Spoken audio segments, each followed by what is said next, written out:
Hi guys, you're watching ThatIslandMonkey, and I'm going to be doing something a little bit different. I'm going to be digging about with Assassin's Creed Unity, or as I like to call it, Paris Simulator 1793 edition.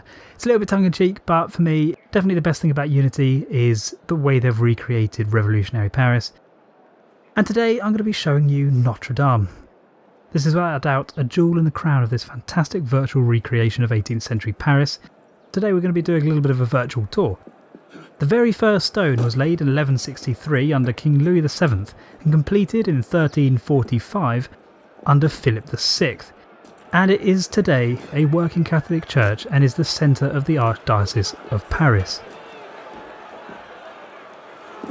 As we make our way through the pop-in crowd, we're actually approaching the main entrance to the cathedral, which is the western facade, construction for which began in 1200 and was finished 50 years later in 1250. Here there are three entrances. There is the Portal of the Virgin to the left, to the right the Portal of St Anne, and the Portal of the Final Judgment in the centre.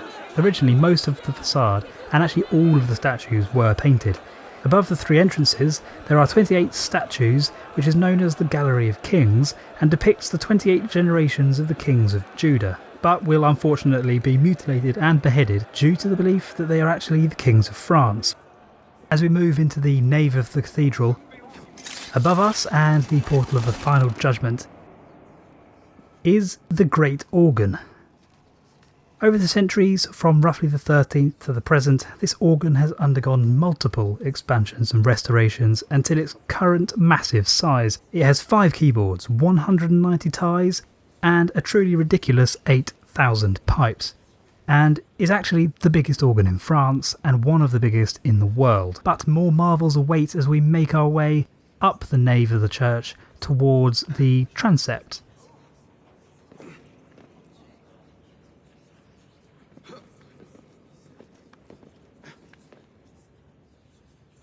Here at either end of the transept we have to the left the South Rose window, which was created in 1260. And standing opposite is, funnily enough, the North Rose window, which was completed 10 years earlier in 1250. Both these windows have a diameter of 12.9 metres and a height of 19 metres. South Rose is dedicated to the New Testament, but over the years has undergone lots of alterations for a host of reasons, including revolution. Now as we cross the transept we make our way towards the choir and the ambulatory. We're now crossing over the main altar and now coming into the choir area. We are just going to have to sneak around here to avoid these two French cars down on the left. I've dropped in on them a couple of times and they've not exactly thanked me for it, so I guess it's one of the perils of doing this tour during the French Revolution. Notre Dame is among one of the most important cathedrals in Europe and has seen its fair share of history, including countless coronations, and will soon see yet another, that of the Emperor Napoleon in 1804. As we come round the ambulatory, you can see the sunlight filtering in through the windows, showing off this amazingly colourful section of the cathedral. This cathedral will be popularised throughout the world by one hunchback. While Quasimodo has not yet taken up residence, he will do so in 1831 when Victor Hugo writes The Hunchback of Notre Dame. And now we hop out of the cathedral through this rather handily open door, one I prepared earlier, and we are about to see perhaps one of the most iconic architectural elements of Notre Dame. And that is the flying buttresses. Notre Dame was actually one of the first buildings in the world to be supported by the flying buttress. Originally they had not intended to be used all the way around the choir and the nave, but during construction, when the thin Gothic style walls began to show stress fractures, more were added.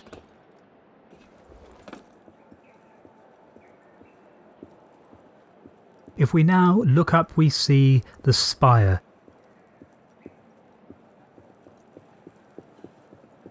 This was constructed in around 1250 and was in fact a bell tower and housed up to 5 bells by the 17th century.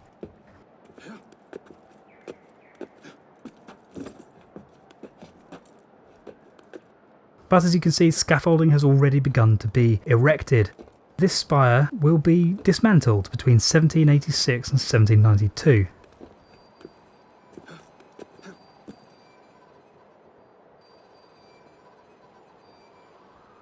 But a second spire will be built in the 19th century during a massive programme of restoration.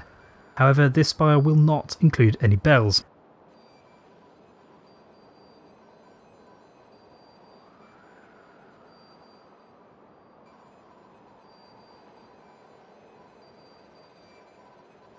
Now as we descend from the spire, we come towards the nave structure, which was built between 1220 and 1240. The roof is made up of a ridiculous 1,326 lead tiles, each one contributing to a total weight of 210,000 kilos, which is all held up by a structure made up of 1,300 trees, giving rise to Notre Dame's nickname, the Forest. And finally, we reach the matching towers. We're now trying to scale the South Tower, which was built in 1250, 10 years later than the North Tower, which was completed in 1240. They both stand at an impressive 63 metres from the ground. It's the South Tower that houses the oldest bell called Emmanuel, which was made in the 15th century, then recast in 1681 by order of King Louis XIV, who actually gave it its name. It weighs a whopping 13 tonnes and is tuned to F sharp, and will soon be spared the fate of the other bells, which will be removed and melted down in 1791 and 1792. That brings this virtual tour of Notre Dame to an end.